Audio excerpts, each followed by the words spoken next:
The CID has summoned the ED Deputy Director Gaurav Bhareel in the Shah Jahan Sheikh case. The CID wants to record his statement as a complainant. Along with that, some of the documents that have been sent have also been requested for. Summons have been sent to be presented today at 11 a.m. But there is still some doubt whether the official will be meeting with the CID at all.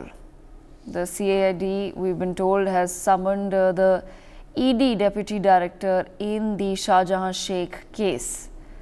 My colleague Renik Datta with us on the broadcast. Renik, interesting developments while the probe is going on. The ED Deputy Director, Gaurav Bhareel, we've been told, has been now summoned by the CID. What really is the connection here?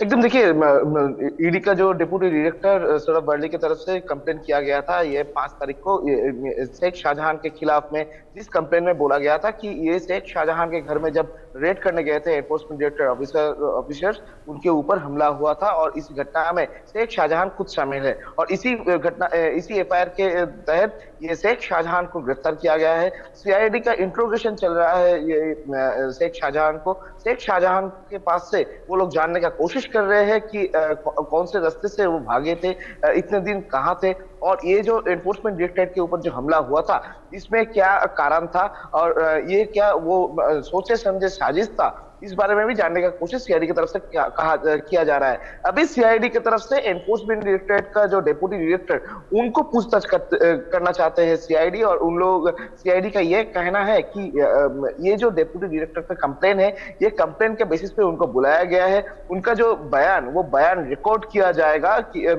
किस लिए क्या complain है उनका, वो बयान record करने के लिए उनको बुलाया गया है। आज सुबह 11 बजे भवानी भवन यानी सीआईडी ऑफिशियल्स का जो हेडक्वार्टर है उस जगह में ही बुलाया गया है डिप्टी डायरेक्टर को, मगर एनफोर्समेंट डायरेक्टर की तरफ से अभी तक कंफर्मेशन नहीं मिला है कि डिप्टी डायरेक्टर सौरभ बर्ली उधर आज मौजूद रहेंगे कि नहीं, आज जाएंगे कि नहीं। सीआईडी का ये जांच पे वो किस तरीके से हेल्प करेंगे, कोई मेल मार्फत उनका जो बयान, वो बयान भेज देंगे कि नहीं, इस बारे में ईडी की तरफ से अभी तक ऑफिशियल इंफॉर्मेशन नहीं आया है।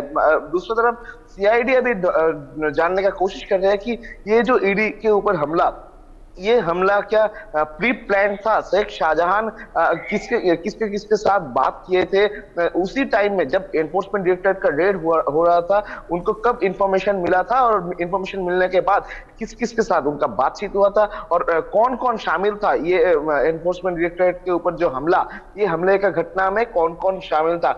क्योंकि पहले भी ईडी की तरफ से कहा गया था कि ये पूरा प्लानिंग करते हुए उन लोगों को रोका गया था, ऐसा कंप्लेन में भी है। और उसके बाद ही सीआईडी का ये जो जांच में सीआईडी जानने का कोशिश कर रहे हैं कि क्या शेख शाहजहां पूरा प्लानिंग में था, क्या ईडी के ऊपर जो हमला ये शेख शाहजहां किसी के तहत किया था, कौन कौन शेख शाहजहां को मदद किए थे, और ये घटना के बाद शेख शाहजहां कहां फरार हो गया था 55 दिन, ये भी सीआईडी के जो सवाल जवाब है उनमें शामिल है। सीआईडी जानने का कोशिश कर रहे हैं कि ये 55 दिन और ये जो भागने का जो ब्लूप्रिंट, ये किस तरीके से तैयार किया था ये शेख शाहजहां, और शेख शाहजहां के साथ कौन से लोग शामिल थे।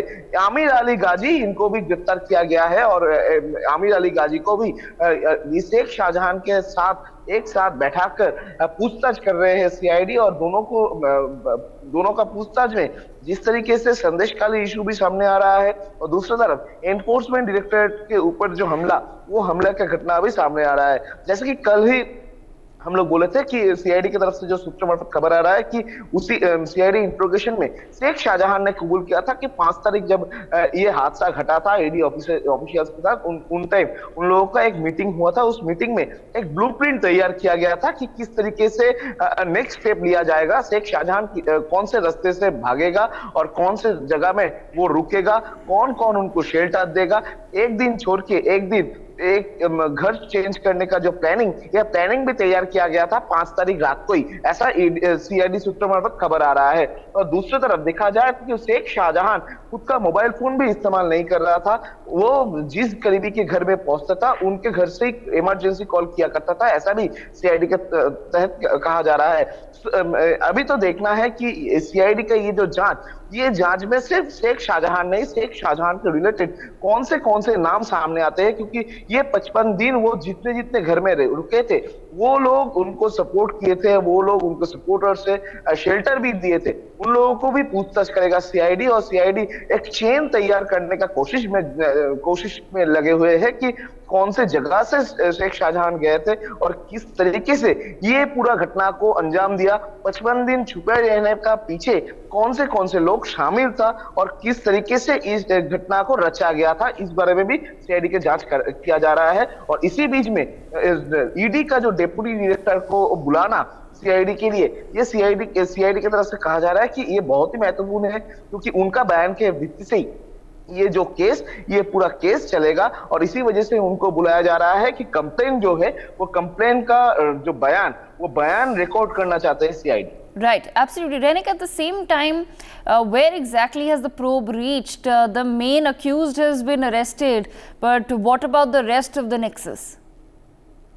देखिए, सीआईडी की तरफ से कहा जा रहा है कि ये 10 दिन का जब पुलिस कस्टडी खत्म होगा उसके बाद ही और 4 दिन का पुलिस कस्टडी का मांग कर सकते हैं सीआईडी। और उसके साथ साथ ही दूसरा जो केसेस है उनके नाम पे, शेख शाहजहां के नाम पे, वो केसेस भी टैग कर सकते हैं सीआईडी। यानी एक ही मामले में उनको गिरफ्तार करने के बाद दूसरा जो उनके नाम पे बहुत सारे मामले हैं, जैसे कि सीआईडी की तरफ से कहा जा रहा है कि इनके नाम पे बहुत सारे मामले हैं।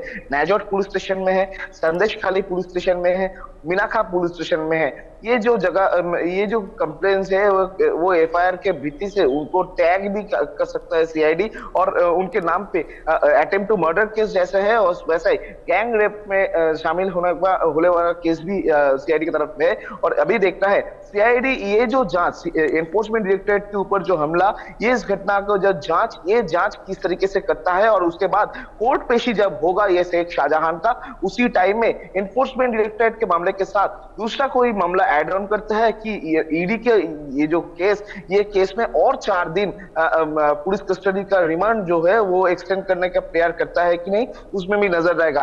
अभी देखना है ये जो शेख शाहजहां के नाम के साथ में बहुत सारे नाम सामने आया था, शिबू प्रसाद हाजरा, उत्तम सरदार, आमिर अली गाजी, उसके अलावा भी शेख शाहजहां के खुद का भाई शेख सिराजुद्दीन, अभी भी शेख सिराजुद्दीन को पुलिस की तरफ से नहीं पकड़ा गया, वो फरार है, ऐसा पुलिस का कहना है। और दूसरी तरफ शेख सिराजुद्दीन के नाम पे भी बहुत सारे मामले हैं और इसी बीच में शेख सिराजुद्दीन का ढूंढने को काम भी सीआईडी की तरफ से किया जा रहा है। For more such videos, subscribe to the NewsX YouTube channel, hit the bell icon.